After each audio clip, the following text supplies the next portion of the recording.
Voilà. Et qu'il y a eu un retour. Voilà, il y a quelque chose qui cloche, quoi. C'est-à-dire qu'il n'y a pas d'écoute, souvent. Et on s'aperçoit aussi que le conflit entre parents et profs, c'est pas énorme, ça fait 1 pour 200. Vous êtes déjà par exemple 60 dans la salle. Il y a beaucoup de situations différentes.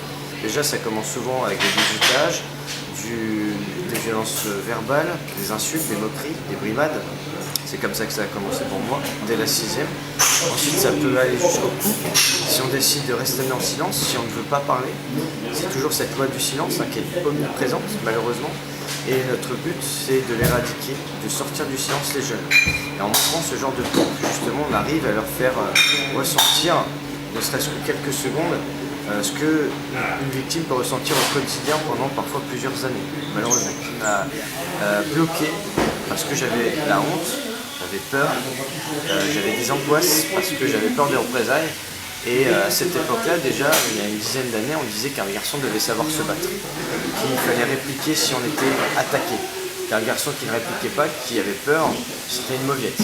Voilà, tous ces clichés-là qui existent également chez les filles, on le voit encore aujourd'hui.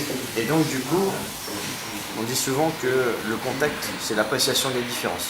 C'est un auteur qui disait ça.